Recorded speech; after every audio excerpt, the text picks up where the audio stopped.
आप देख रहे हैं रेड लाइन इस्लामाबाद स्टूडियो से। आज DGISPR ने प्रेस कॉन्फ्रेंस में बहुत सी बातें की, लेकिन जो अहम तरीन बात है वो ये कि जो एहतसाब जनरल फैज़ का हो रहा है वो फ़ौज की इंटरनल अकाउंटेबिलिटी है, और अगर किसी शख्स ने फ़ौज के वसाइल और फ़ौजी अफसरान को या उनके पर्सनल को इस्तेमाल किया तो कानून हरकत में आएगा। इसके ऊपर भी हम बात करेंगे। इसी प्रोग्राम में हम बात कर रहे होंगे खैबर पख्तूनख्वा में करप्शन स्कैंडल के इल्ज़ामात बढ़ते जा रहे हैं, और फिर हम आपको बताएंगे कि पाकिस्तानियों की स्मगलिंग का कितना बड़ा मसला है। एक ज़िले में से तकरीबन 39 इंसानी स्मगलर गिरफ्तार हुए हैं, तो हम आपसे शेयर करेंगे मालूमात कि ये इंसानी स्मगलर इतनी बड़ी तादाद में ऑपरेट एक ख़ास बेल्ट में कैसे करते हैं। आए नाज़रीन, हम पाकिस्तान के वफाकी वज़ीर दिफ़ा ख्वाजा आसिफ से बात करते हैं। ख्वाजा साहब, बहुत शुक्रिया। आज DGISPR ने बात की फ़ौज के एहतसाब की, जनरल फैज़ के केस को उन्होंने एक्सप्लेन किया। एक सवाल के जवाब में उन्होंने बड़ी दिलचस्प बात की, और उन्होंने कहा कि इमरान खान के हवाले से सवाल था, और उन्होंने कहा कि अगर कोई शख्स फ़ौज के वसाइल या उसका पर्सनल इस्तेमाल करते हुए पकड़ा जाता है और कानून ये साबित करता है तो कानून अपनी हरकत में आएगा। ये नहीं कहा कि इमरान खान की तरफ ये मामला जा रहा है। तो आप तो उस नेटवर्क को समझते हैं, आपको लगता है कि ये मामला वाक़तन फैलेगा और फिर आर्मी एक्ट के तहत ही चलेगा? बिस्मिल्लाहिर्रहमानिर्रहीम। तलत साहब, ये जो आपने मैंने उस पर कमेंट भी किया, बल्कि आपके ही चैनल पे कमेंट किया असेंबली के बाद।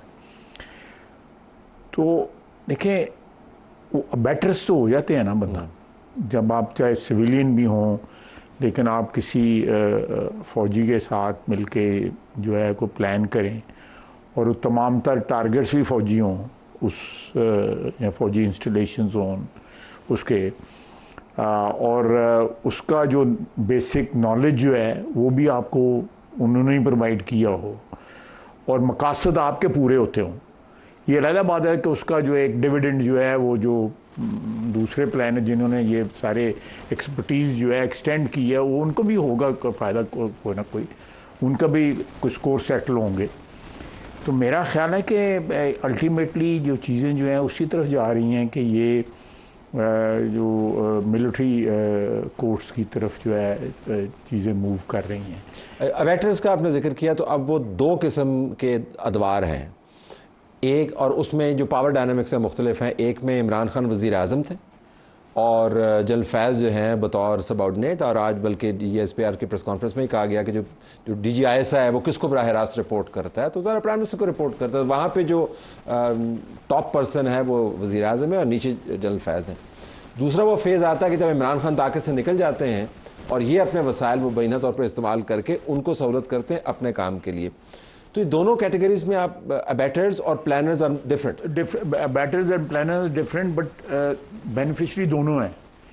पहली सिचुएशन में भी बेनिफिशरी जो है जनरल फैज़ और इमरान खान दोनों हैं, और दूसरी में भी रोल बदल गए, लेकिन गोल्स एंड मीन्स बोथ जो हैं वो कॉमन थे। आपको इस निज़ाम के बारे में, क्योंकि आपने इतने अरसे से इस निज़ाम को देखा है, बतौर वज़ीर दिफा भी देखा है, ये कितना बड़ा लम्हा फ़िक्रिया है और परेशानी का मामला है कि दो बंदे इतनी बड़ी न्यूक्लियर रियासत के निज़ाम को ऐसे जकड़ लें कि फिर सारों को तारे नज़र आ जाएं।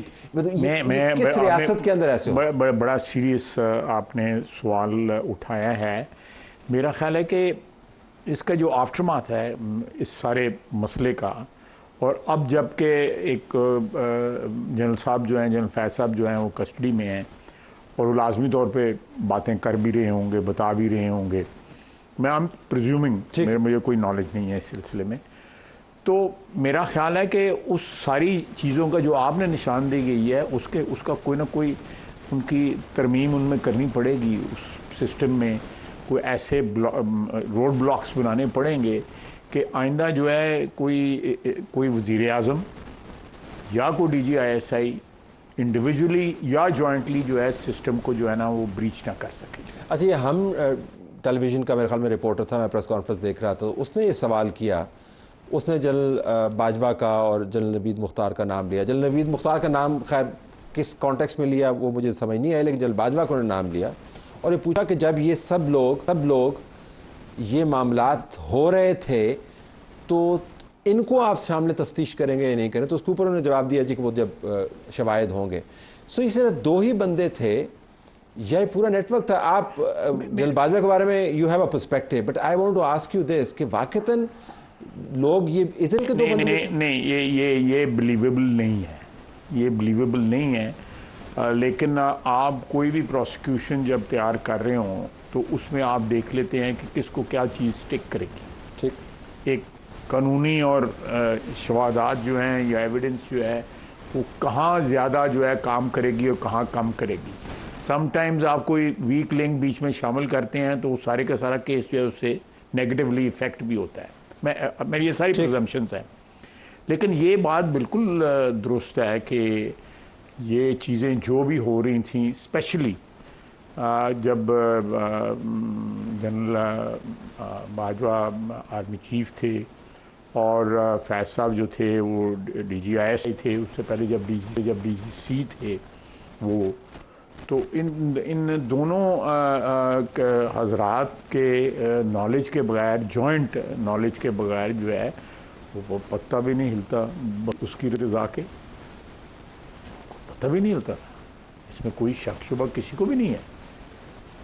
तो ये इट ऑल डिपेंड्स कि ये किस तरह डेवलप होता है केस जो है, या इसकी क्या क्या प्रोसिक्यूशन। और आपके लीडर जो है मियां मोहम्मद नवाज शरीफ, वो तो गुजरांवाला के जलसे में ये दोनों नाम ले चुके हैं इसी कॉन्टेक्स्ट के अंदर, और उस वक्त जब ये दोनों ताकत में थे, रिटायरमेंट के बाद तो सभी नाम लेते हैं लेकिन ताकत में थे, ये अलग बात है कि उसके बाद वो दोहराया नहीं गया, लेकिन ये जो आप फरमा रहे हैं उसके ऐन मुताबिक है। तो आपकी जमात का फिर स्टैंस क्या होना चाहिए कि ये अंदरूनी मामला है फ़ौज का जो हो रहा है, ठीक है, या इसको आपको एक्सपेंड करना चाहिए? मैं शाह साहब, ये अंदरूनी मामला तो है, बट इसका जो नेगेटिव फॉल आउट है that has affected our perhaps every segment of our national life.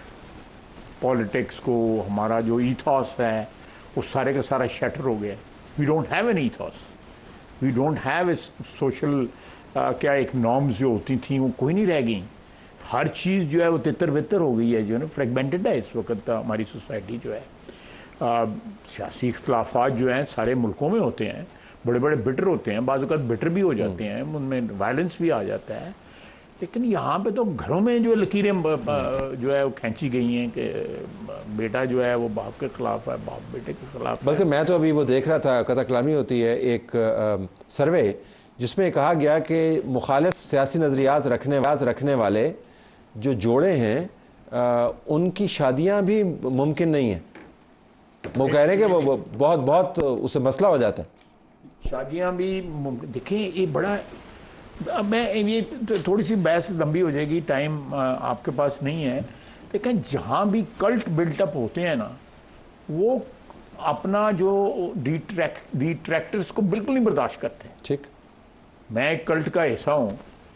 वो कल्ट जो है चाहे किसी पीर का है या किसी सियासी लीडर का है या किसी और बहुत किस्म के कल्ट डेवलप होते हैं, and they don't just tolerate. और ये सब कुछ हुआ उस दौर में जब सियासी तौर पर इसको इस्तेमाल किया गया, तितर बितर का लफ्ज़ आपने इस्तेमाल करने के लिए। So point is this, general Bajwa का भी एहतसाब नहीं होना चाहिए क्या? देखिए, जनरल बाजवा अगर कोई कहे कि उनका तल्लक नहीं था, तो the mayor fact that he was the top of everything, तो वो आप क्या कहते हैं अंग्रेजी में क्या कहते हैं, वाइकेरियल लाइबिलिटी, जो वाइकेरियल लाइबिलिटी कहते हैं। तो वाइकेरियल या जो भी उसकी प्रोनाउंसिएशन है, आई में भी कर, वो तो बन जाती है, वो तो बिल्कुल 100% बन जाती है। तो आपकी पार्टी फिर ये क्या डिमांड? नहीं, मैंने अपनी पार्टी में ये डिस्कस नहीं किया कि सानू वाली और भी बड़े रोले ने नहीं, आपके रोले तो खत्म हो रहे हैं। आप नहीं, तो उसके बाद देख लो। नहीं, आपके क्या रोले हैं? आप आराम से ताकत में हैं। मेरा सब तो बड़ा देखें सबसे आप देखें, ऐसे ऐसे लोग बोलते हैं। मैं आज पढ़ रहा था कि एक साहब ने कहा है जी कि ये जो एग्रीमेंट हुआ है इसमें 9% हमारा शेयर है ग्वादर का और पता नहीं 91% चाइना का। ये एग्जैक्टली वही एग्रीमेंट है जो 2007 में जो सिंगापुर की कंपनी के साथ हुआ था, कॉपी पेस्ट हुआ है। 7 साल वो, 3 साल वो, 10 साल वो, 13 4 17 साल के बाद उनको होश आई है क्या लुट पाएगी किसी और शहर में लुटकता आएगा और ससी बेखबर रही ये क्या क्या लोग हैं हमारे यहाँ पे। लेकिन वो उस किस्म के रौले तो नहीं है ना, वो तो आपको पता है आपके बारे में। मैं वैसे कह रहा हूँ कि नहीं, इकोनॉमी इज एक्चुअली, इकोनॉमी जो है ना इस वक्त सबसे बड़ा रौला जो है इकोनॉमी है, और उसकी जड़ें भी उसी तजर्बे के साथ जुड़ी हुई। बिल्कुल, क्योंकि वो तजर्बा जो आप देखें, बाजा साहब परहैप्स मिडवे समझ गए थे कि ये तजर्बा नाकाम होगा। मैंने आपके प्रोग्राम में ये बताया था कि साल सवा साल बाद ही उन्होंने अप्रोच कर लिया था, और वो प्राइवेटली जो है वो कोई अच्छी ओपिनियन का इजहार नहीं करते थे इमरान खान के मतलब, but he carried on for what ever reason, मुझे तो नहीं पता क्या रीज़न, लेकिन चलता रहा सिलसिला। लेकिन आप देखें कि इतना बड़ा रिवर्सल हुआ है हमारे यहाँ पे, इतना बड़ा रिवर्सल हुआ है कि उसको वापस जो है उस पर लाना जो है इट्स ए जाइगेंटिक का टास्क, यू नो, ये बहुत बड़ा काम है ये। उसको इकोनॉमी को, कल्चर को, टॉलरेंस ही कोई नहीं रही। शायद आप मुझसे कोई भी सवाल पूछ लेते तो मैं उसका जवाब ना भी मानता, लेकिन आप किसी से उनसे पूछें कि क्या जो है, और जो जिस किस्म का असेंबली में बड़ा खराबी सारी दुनिया में होती है, लेकिन the sort of behaviour we see these days is absolutely it's not acceptable. अच्छा, तो एक सीजन पॉलिटिशियन के तौर पर बहैसियत डिफेंस मिनिस्टर, इस तमाम मामले से आपकी तवक्कुआत क्या हैं? जनरल फैज़ के एहतसाब वाले मामले से तवक्कुआत क्या है कि जी अगर हमने इस रिकॉर्ड की दुरुस्ती करनी है, मामलात को दुरुस्त सिमत में ले जाना है, तो क्या होना चाहिए? तवक्कुआत क्या है? It all depends upon the evidence, and I personally feel that they have gathered substantive evidence in this case। और अगर उसमें जिस तरह मैं वानी पीटीआई की बयान के ऊपर जाऊंगा, वो ऐसे ही नहीं फिक्रमंद हुए वो कह रहे हैं कि जी मुझे फ्रेम किया जा रहा है और जनरल फैज़ को मेरे खिलाफ गवाह बनाया जा रहा है।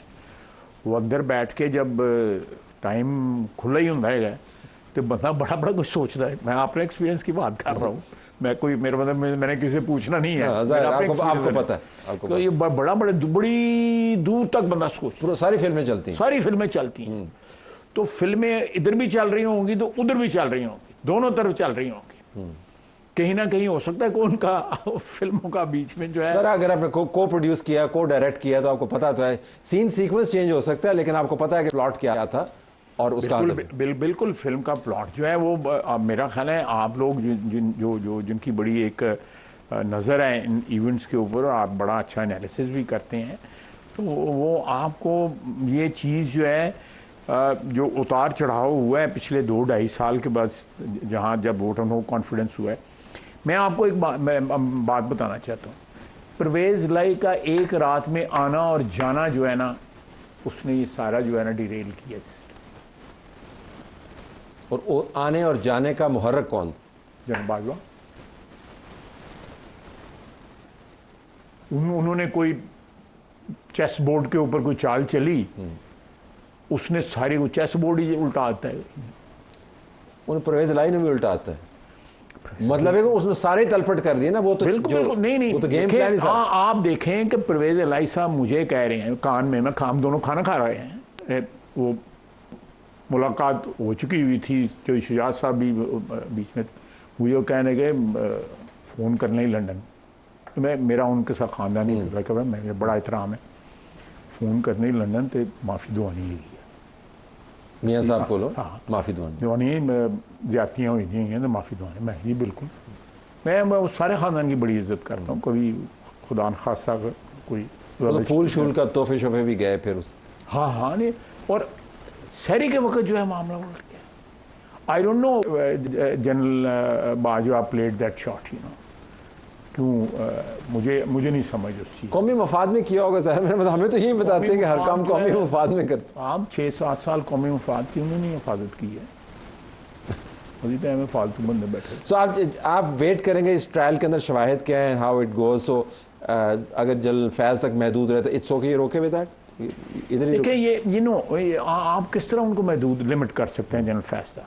You just can't. मोटिव जो है जनरल फैज़ कहेगा मेरा क्या भी मोटिव था, मैं तो फारो हो गया हुआ था, लेकिन मोटिव जो है वो ये था कि लॉन्ग शॉट था ना, कि भाई वापस आएगा, फिर मैं भी वापस आऊँगा, तो फिर बल्ले बल्ले हो जाएगी। तखय्युल की उड़ान की तो हद नहीं है ना जी, किसी तरफ भी ले जाएगा, अभी हो जाएगा। ये इक़्तिदार की हवस जो है ना आपके बड़ी बड़ी ऊंची उड़ानें करवाती है, और बाज़ का बंदा मुँह पर अल्लाह को माफ़ी मंगनी चाहिए कि एदी हवस जी है ना, बंदा रुल जाता है, शायद रुल जाता। मैं देखा है, अपनी अखां देखा है, 50-60 साल की मैं सियासत में देखा था। Okay, I have to leave it there. हुण देखना है कि कौन कौन रुलेगा। I think that this is the fundamental question. और किन्ना को रुलेगा की कहने वो तख्त उल्टाए जाएंगे जी, हो तख्त तो उलट गया, हम देखना है कि वो थले कौन है। I have to leave it there. Programme हमारा जारी। बहुत शुक्रिया।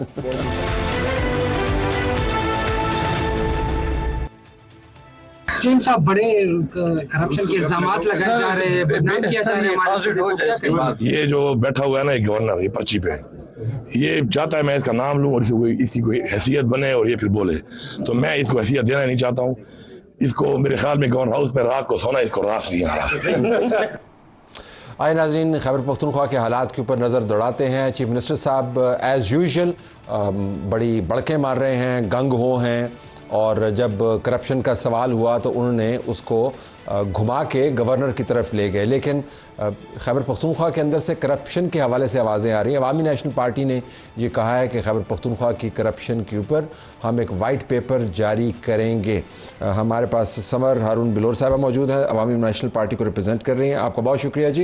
एक तो ये बताइएगा कि गवर्नर साहब का तो ख़ास मामला है चीफ मिनिस्टर के साथ, उसको रिस्पॉन्ड भी करते रहते हैं, लेकिन आपकी तरफ से जो वाइट पेपर है, क्या वो इल्ज़ामात पर मबनी है या बाकायदा तहकीक पर मबनी है, जहाँ पर आप डॉक्यूमेंट कर रहे हैं कि कौन कौन से शोबे के अंदर क्या क्या हुआ और वो किस तरह करप्शन के ज़ुमरे में आता है? Thank you so much Talat साहब कि आपने मुझे आज ये मौका दिया। देखिए, जो हमने वाइट पेपर की बात की है, चंद पिछले 2 ही महीनों में जो करप्शन के स्कैंडल्स उजागर हुए हैं, वो तहकीकाती इदारों ने और जो लोकल मीडिया है उन्होंने खुद उजागर किए हैं, और बहुत हद तक गवर्नमेंट साइड से उनको कंफर्म भी किया, हाँ ये भी हुआ, ये भी हुआ, इस तरह नहीं हुआ, इस तरह हुआ। सो वी थॉट कि इस जो गंडापुर साहब की हुकूमत है उसमें तो एक आई वाटरिंग किस्म की करप्शन का बाजार गर्म है, लेकिन हम जो वाइट पेपर जारी करेंगे उसमें हम पिछले जो 2 अदवार हैं उसमें जो मेगा करप्शन के स्कैंडल्स है, क्योंकि नैब को, प्रोविंशियल नैब अथॉरिटी को तो इन्होंने लपेट दिया है, तो हम उसको भी इंक्लूड करना चाह रहे हैं। पीटीआई का जो दौरे हुकूमत है खैबर पख्तूनख्वा के अंदर कुल्ली तौर पर इंक्लूडिंग मौजूदा, उसका आप अहाता करेंगे। 12 जो काले साल हैं, हम उनको कुछ चीज़ें जो पिछले कुछ महीनों में उजागर हुई हैं। गंदम की ख़रीदारी का एक स्कैंडल आया है जी, जिसमें हुकूमत खैबर पख्तूनख्वा ने 3 लाख मेट्रिक टन गंदम पंजाब से ख़रीदी है। उनके पहले अपने चुनिंदा लोगों ने, ब्लू आइड जिसको कहते हैं ऑफ द गवर्नमेंट, उन्होंने पंजाब गवर्नमेंट से एक रेट पे ख़रीदी, मार्केट पे फिर जो इनकी हलाल फूड अथॉरिटी है, केपी फूड अथॉरिटी है, उन्होंने मार्केट रेट से कई गुना महंगी वापस वो गंदम खरीदी। ये डॉक्यूमेंटेड होगा कि जी किस रेट के ऊपर उन्होंने प्रोक्योर किया है, और किस प्रोक्योर किया है, कितने बैग्स थे, उसमें कितनी लीकेज हुई। फिर एक मेडिकल ग्लव्स का भी स्कैंडल आया, I don't know if you are aware of it. वो तो मतलब एक छोटी सी चीज़, अब आप लगेंगे इतने बड़े सूबे में मेडिकल ग्लव्स। इसमें मैं आपको एक ये चीज़ पढ़ के सुनाती हूँ। महकमा सेहत में करोड़ों रुपए की मेडिकल दस्ताने की खरीदारी में करप्शन का स्कैंडल सामने आया। ये इस पे हमारे डीएचओज ने अपना मौकिफ भी दिया है। दस्तावेजात के मुताबिक बाजोड़ और शुमाली वजीरिस्तान के लिए 280 मिलियन रुपए के दस्ताने खरीदे गए, जिनकी कुल लागत 683 मिलियन रुपीस थी। Director general of health services ने इन दस्तानों के लिए अदायगियां की, जिनमें पेशावर के डिस्ट्रिक्ट हेल्थ ऑफिस ने 6 मिलियन दस्तानों के लिए 130 रुपीस दिए। DHO Peshawar is now saying I have not received a single glove. उन्होंने तो कहा हमारे पास इन्वेंट्री में एक तो ग्लव भी कोई जखीरा मौजूद नहीं है। क्या है कि ये परचेज हुई नहीं या महंगी हुई है? कहीं पे पेशावर में तो आई थिंक ये डिलीवरी नहीं हुई। उन्होंने कहा हमें एक ग्लव भी नहीं मिला। बाजोड़ के लिए 67.8 मिलियन रुपए के दस्ताने खरीदे गए, लेकिन डीएचओ बाजोड़ के रिकॉर्ड से 30 लाख दस्ताने गायब हैं। ठीक है, then we go further DHO शुमाली वजीरिस्तान ने 434.8 मिलियन रुपए की मालियत से दस्ताने खरीदे, जिसमें 1 करोड़ 90 लाख रुपए के दस्ताने गायब हैं। कि जी चलो ठीक है, ये तो आप किसी भी हुकूमत के डिपार्टमेंट में चले जाएं, वहां पर ऐसे ही मामलात होंगे, प्रोक्योरमेंट होती है। हॉस्पिटल की एक छोटी सी चीज बताई, लेकिन इसका ताल्लुक आप कैसे जोड़ेंगी वाइट पेपर में कि ये चीफ मिनिस्टर हाउस के साथ इसका ताल्लुक जुड़ता है, काबीना के साथ इसका ताल्लुक जुड़ता है? आपका वाइट पेपर तो गवर्नेंस की करप्शन ही, आपने तो पॉलिटिकल साइड को उसके अंदर लेके आएंगे जी। नहीं, हम जो सूबे में एक पता नहीं, आप उसको कोई वर्ड नहीं है जिसको डिस्क्राइब हम कर सके, एक मार्केट लगी हुई है। मैं आपके प्रोग्राम पे नाम लेके कहूंगी कि चीफ मिनिस्टर साहब के जो भाई हैं फैसल अमीन गंडापुर, एक चीफ मिनिस्टर हाउस है, एक फैसल अमीन हाउस है, जहां पे सारे सौदे होते हैं, डीसी से लेके टीएमओ से लेके एसएचओ पे पूरे थाने बिक रहे हैं, बोलियां लग रही हैं उनकी। अगर आप पुख्तूनख्वा में एक रात के लिए आए, आपको हम दावत देते हैं, तो वहाँ पे लोकल जो हमारे जर्नलिस्ट साहिबान हैं उनके पास वॉइस नोट्स भरे हुए हैं, क्योंकि जिनसे वो पैसे ले रहे हैं वो अपने लिए कोई ना कोई रिकॉर्ड तो छोड़ेंगे ना, कल को उनका काम हो ना हो। यहाँ पे तो भड़के मार के पैसे लेके वो चले जाते हैं। से जवाब ये आएगा, तो कौन सी ऐसी हुकूमत है पाकिस्तान के किस हिस्से के अंदर जो अपनी मर्जी के एसएचओ नहीं लगाती, जो अपनी मर्जी के थानेदार नहीं लगाती, जो अपनी मर्जी की से नौकरियां नहीं देती? अवामी नेशनल पार्टी के बारे में भी मुझे याद है बड़े स्कैंडल होते थे जी, वहां पे एसएमएस साहब हैं और वो मामलात को चलाते हैं। नौकरियां क्रिएट करने के ऊपर और पोस्ट क्रिएट करने के ऊपर हमेशा अवामी नेशनल पार्टी ने, पाकिस्तान पीपल्स पार्टी ने म्यूजिक फेस किया है। जब उनके अदवारे हुकूमत गए हैं, उन्होंने हमेशा फिर ये जॉब्स क्रिएशन पे ये आपकी दोनों पार्टियों का ये मौक़िफ़ है कि नौकरियां देनी चाहिए, लेकिन पैसों के एवज, करप्शन के एवज, अपने मनपसंद चीज़ों से। ये जो हेल्थ का मैंने स्कैंडल आपको बताया, ये जब उजागर हुआ, हेल्थ मिनिस्टर को बदल दिया गया है। स्वात में टिम्बर का एक बहुत बड़ा स्कैंडल उजागर हुआ इन्हीं 2 महीनों के अंदर, जिसमें जो फॉरेस्ट्री के मिनिस्टर हैं उनको बदल दिया गया है।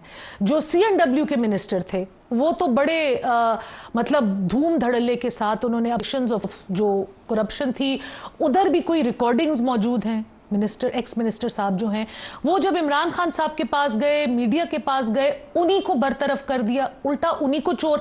अब या वो चोर हैं, मिनिस्टर साहब चोर हैं, या चीफ मिनिस्टर साहब चोर हैं, चोर सारी एक ही पार्टी के अंदर है। अब ये पिच किसको करेंगे, ये व्हाइट पेपर किसको पिच करेंगे? हम खैबर पख्तूनख्वा की आवाम को पिच करेंगे, और हम उम्मीद रखेंगे कि जो हमारी अदलिया है, वैसे तो वो हर चीज़ पे सुओ मोटो लेती है, अदलिया जो यहाँ पे, क्योंकि देयर इज नो प्रोविंशियल नैब, जो प्रोविंशियल नैब है उनको इन्होंने बंद कर दिया है।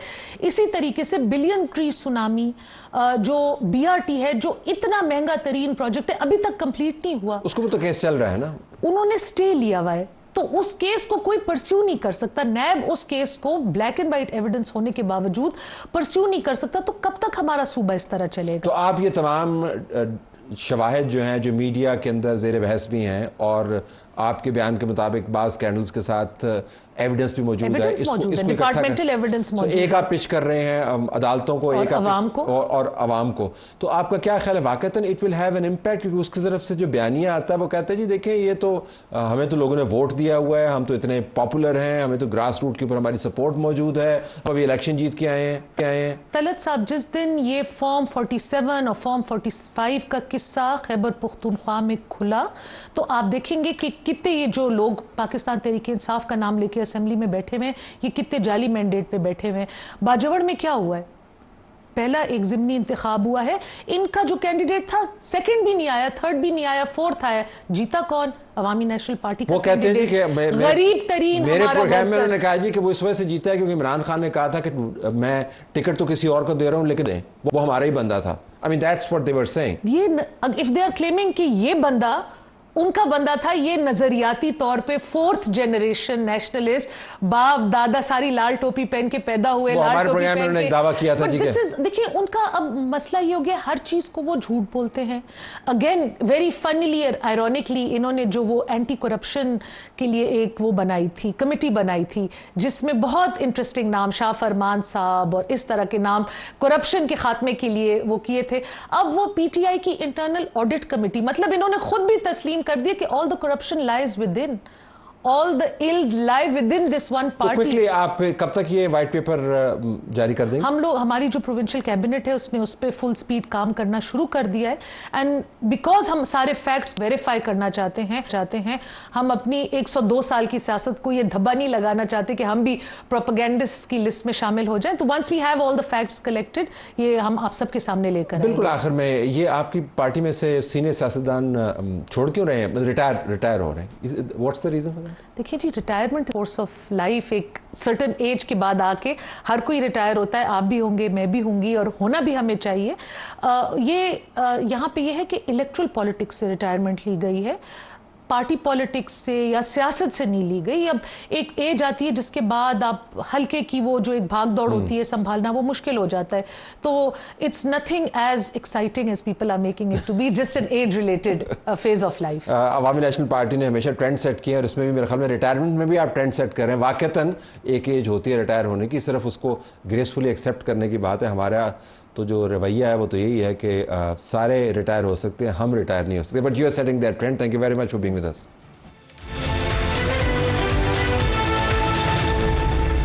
आइए नाज़रीन, अब बात करते हैं गुजरावाला में से आपको एक मुकामी सी खबर नज़र आएगी। 39 इंसानी स्मगलर पकड़े गए हैं। FIR ने इंसानी स्मगलर पकड़े। इस खबर के मुताबिक ये इंसानी स्मगलर जो हैं, उनका जो पूरा नेटवर्क है, ईरान और बल्गारिया तक इनके क्लाइंट्स मौजूद हैं। और वहाँ पर ये अगवा बराए तवान में भी 2 इनके अरकान जो हैं मुलव्वस थे।